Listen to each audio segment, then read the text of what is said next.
To see all of his 6'4" frame fill the net, you would never guess. He's big. He can block a lot of the net. He's gutsy, you know. He's a great teammate. Great teammate for sure. Never imagined he was anything more than just one of the guys. All right, man, you got lucky the first time. Yeah, first couple times. And the second time. and the third time, and whatever time after that, you got lucky. But off the ice, Scott Heggart had a secret life. He was Big 93 Scott on YouTube. No one knew his real name or where he lived. Every day for a year, beginning in 2009, he shared with the online world the deepest secret he had kept from friends who knew him. If you told me that I could be straight, do you not think I would have said yes? Do you not think I didn't try? You see, it's the notion that being gay is a choice that almost killed me. When were you first aware that you desired boys more than girls? In grade 3, I had a major crush on a guy. No idea what it meant. And that sort of started to happen the summer in between grade 6 and 7 and early grade 7. It is a normal part of development to question your sexuality at some point. Absolutely. So what made you decide at such an early age that this was something beyond that? There was never any attraction there for the opposite sex. It was, this is the way it is, but then the problem was I didn't like that. His parents, Randy Heggart and Julie Wilson, never suspected their son was gay. Growing up, he was competitive, played every team sport, and seemed confident and outgoing. But by the time he was 13, Scott started withdrawing emotionally, secretly horrified and disgusted with his sexuality. Scott was hurting a lot. He became a little more quiet, a little more reflective. You know, well, boys tend to clam up then anyway. Yes. And I remember one point lying in bed with Randy late at night, and I was saying, you know, I'm worried about Scott. You know, something's bothering him, and he won't tell us. Sounds pretty lonely. It was. It's a very lonely time. I decided that I was going to be straight. I was going to force myself to be straight. And so I started to mentally punish myself for thoughts and feelings. And well, when I realized that they wasn't working, it wasn't changing, it wasn't ever going to change, I started to go into a very dark place. A lot of self-loathing? A lot of self-loathing, a lot of thoughts about ending everything. How seriously did you consider taking your life? There were a couple of times where I was very serious about it. I took a knife to the bathroom. It was a terrifying moment. He recounted first on YouTube. I set the knife down on the counter beside me, and I cried for what must have been about an hour. I was so close to getting into the bathtub and cutting my wrists that day. I was so close that it scares me even today. What Scott considered doing to himself, studies say 1 in 3 gay youth attempt in the coming out process. 1 in 3. It's a very dangerous transition, fraught with anger, confusion, but most of all, the fear of rejection from friends and the people you love. You have a very loving family. Absolutely. Even that didn't give you comfort? When you haven't accepted it yourself, you don't really understand why they would be accepting of it. Because it wasn't just one big fear, like people are going to reject me. It was, no, my parents are going to reject me. My siblings are going to reject me. Just going to school. If my teammates ridicule me, how is that going to, you know, affect me? Like, am I going to be able to continue playing hockey? What I'm really doing is waiting for the hockey season to get rolling. Because I don't really want to kick off a hockey season with, hey, we've won a couple of games, by the way, I'm gay. The pressure to keep his secret, to not slip up, inadvertently say or do something that would give him away was enormous. Finally, in desperation, he found the courage to take a risk. He would tell his sister, Sonia. It was just before Valentine's Day. So she's like, is it a girl? And I go, no. And then jokingly, she says, is it a boy? And that's when I just kind of went silent. I'm like, well, now or never.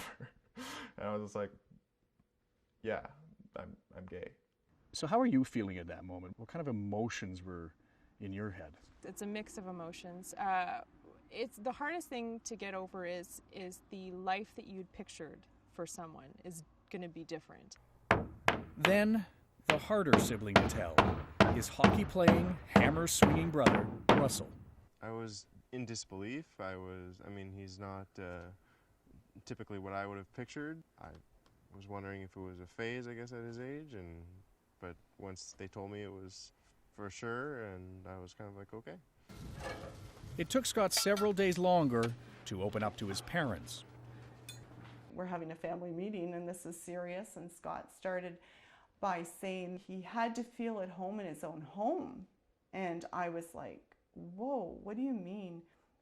What kind of parents are we that you don't feel at home? And then he said, I'm gay. And it was like a point in time where you just kind of stopped, because I felt like a relief. I felt an explanation for everything that had gone on. And have you forgiven yourself for not seeing the signs? When I see his video where he talks about contemplating suicide, no. You know, I mean, as a mother, you want to be there for your kids. For gay boys, telling their father is usually the toughest. Bingo. Even though Randy had signaled his acceptance of gay people early, never imagining his son was among them. We had talked to each of our kids about that, just in general conversations, and that yeah, we would be, you know, if we wanted to make sure that they knew it was a safe environment if they ever wanted to share something. Without my family's acceptance, I wouldn't be making this video today. Without my family's acceptance, I would be dead. Now that he was out to his whole family, Scott's home became his safe haven, the one and only place in his life where he felt no fear. He was still closeted at school and with his teammates. There you go, boys. In the locker room, especially when closeted, slurs and gay jokes, they really hurt. Because you're always self-conscious of what it's going to be like when you come out. Is it going to be rough with your teammates? Are you even going to be able to play sports? Are you going to be able to put up with what you might have to put up with? And when you hear gay jokes, that I had it. He hoped to control how the people he knew heard he was gay. But with his daily online diary now attracting thousands of followers around the world, how long would it take for one of his friends or teammates to stumble upon his secret? Then, something happened, which propelled Scott Heggart into the open. Another high school kid from Ottawa came out to his school, with tragic consequences. For those of you who may not know, an Ottawa teenager by the name of Jamie Hubley committed suicide this past weekend. He was 15, and he was bullied daily for being gay.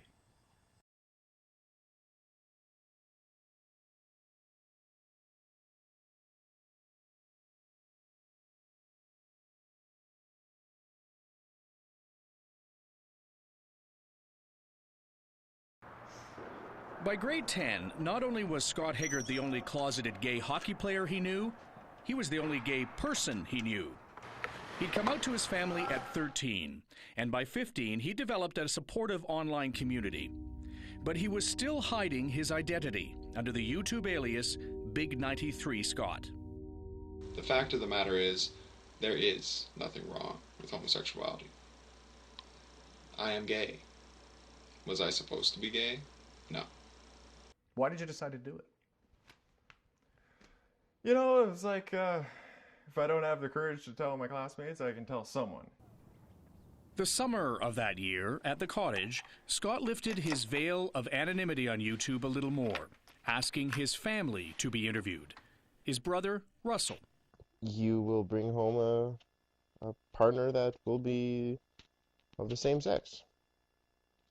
Will I accept him? Yes. If I like him. If I don't like him, though, I'll let you know. So you got a dick of a boyfriend. That was my brother.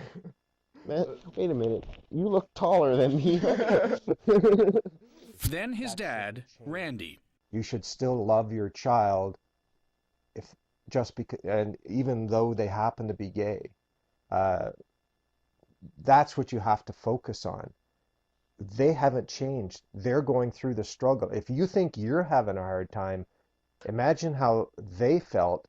My father doesn't know that I'm gay. Those family videos were inspiring to other gay youth online who didn't have the support Scott had. I'm a fan of yours, and after you get this video, send me a comment on how to come out to my daddy, because I really want to, but I just don't know how to. There's a personal angle to this story as well. My wife stumbled upon one of Scott's earlier videos, and we were instantly captivated by them. Because when our son came out to us at the age of 17, we had no window into what that experience had been like for him. Watching Scott's videos helped us better understand just how brave our son had been. And watching Scott's family provided a textbook example of how to help guide your child through the most difficult transition of their lives. You read about the stories where parents aren't accepting, and I think there's nothing worse than being rejected by your parent at any age. But there were also aspects of Scott coming out which surprised his mother, Julie, and me. I know I worried a little about predators, especially if they're online and their community and their support system is online. Did you worry about that? Oh yeah. We read all the responses, and something miraculous happened for us as parents as I'm gonna get emotional now.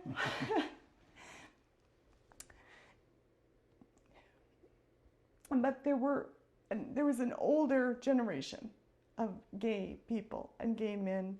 They'd been through what it was like to be gay and not be able to come out. And they were so supportive of Scott. You know, you talk about a community raising a child. They helped parent him. They were there for him in a way I couldn't be. And I don't know if he sees it that way, but I do, because their positive comments were astounding. Wow. That's very moving. Scott still wasn't out at school or to his hockey teammates, and they hadn't stumbled onto his YouTube posts either. But one young man from Toronto had.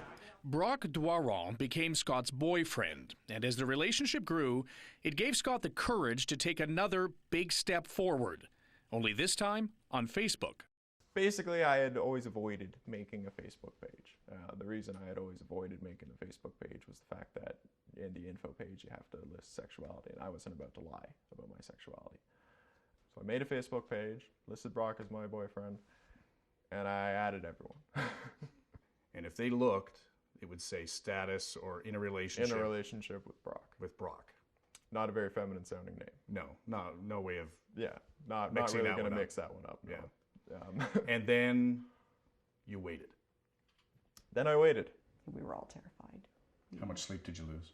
A lot. We didn't sleep much for about 4 days. We were all exhausted. Eventually, I got a text from one of my teammates saying, you know, I heard the news and I'm proud of you. And I was just like, wow. And then that night is when Facebook message after Facebook message, teammates, classmates, the messages just sort of poured in. Messages like these. What you did took balls. I just want you to know how inspiring your note is. I called you a fag at school, but I didn't know till yesterday. Sorry, man. Messages of complete support from his hockey buddies, the guys he feared telling the most. Right after he came out, we all kind of had a couple words with him on Facebook about it. Just, you know, I'm really proud of you, man. Like, it takes a lot of guts to do something like that, and you know, it's too bad that, you know, it has to be a big deal. So here's the really awkward question. Do you ever worry about showering with a guy? No. Like, no, I know that not every homosexual man wants to be with another, any guy. I know I can get undressed in front of him. I'm not scared about it. Yeah, you gotta be kind of full of yourself. Exactly. To think You that. gotta be like every it's not like guy every wants you. it's not like every girl wants you, right? Well, maybe me, but. Scott and Brock were now fully out to everyone who knew them. The only anonymity left in his life was on YouTube, where he had still never revealed his real name or where he lived. Then a tragedy convinced him to take that final step. In 2011, another high school kid not far from where Scott grew up had come out to his school as well. Only Jamie Hubley was cruelly mocked, bullied, and in desperation, killed himself. Our society, we failed Jamie. We all failed a 15-year-old boy. So he liked figure skating more than hockey. He liked singing more than fighting. He liked boys more than girls. Why did it matter? That post went viral. Today, it and the hundreds of other posts in his video diary have been viewed almost 750,000 times. Mostly in Ottawa, but also I've got messages from people who are showing it to teachers in New York, in British Columbia, and I got the video from a friend in London, England. Yeah, it went pretty crazy for a couple of days. But the contrast between his and Jamie Hubley's experience kept Scott awake at night. I'm still haunted to this day by a question. How different would my experience have been had I come out in grade 9 when nobody knew me? The inescapable conclusion that I have come to is that I was so widely accepted based on 2 principles. 1, people did know me. They knew me from sports, they knew me from school, they knew who I was. And 2, I did not act or look or sound like anybody's preconceptions of what a gay person acts or looks or sounds like. You hear stories of kids, horrible stories of the bullying that kids go through. I almost felt, and I still almost feel guilty. You have survivor's guilt almost. Exactly. Our next speaker caught our eye last year before we started our No More Bullies presentation. We stumbled across one of his YouTube videos, and there was something about the way that he spoke. He was so genuine, and he was so real and so pure. We said, this guy, we don't know who he is, but we want him on the No More Bullies tour. Sure enough, he lives in Ottawa, and he's a cool guy. Ladies and gentlemen, please welcome Scott Heggart. Scott became a spokesman for Ottawa's No More Bullies campaign. I've grown up my whole life playing a ton of sports. So, needless to say, when I tell people that I'm gay, I don't get a whole lot of, yeah, I know. It's normally silence. Just like it is right now. You guys know how it is.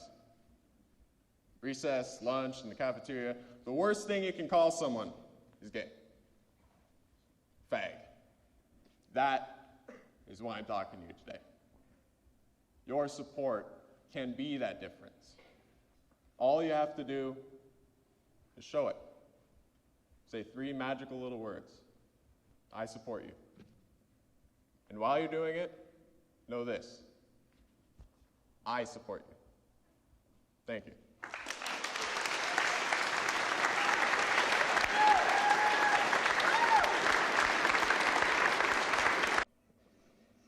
I'm going in here. Keep that button pressed. Opens that. Is there any way for me to get up there? Scott, there's a portal right there. Scott and Brock now live together in the Heggart family home, Press a button. while they both attend the University of Ottawa. Like, I don't know many families that would want their boyfriend moving in and living in the basement. Gay or straight. That is true. That's a pretty generous family. Yeah, it is. And I pretty appreciate everything they do for me. It was a tough fight. It took 6 years and hundreds of gut-honest YouTube posts. But Scott Heggart is now fully out on his own terms. He doesn't spend as much time on YouTube now, but when he does, it's to let everyone know he's happy and living honestly.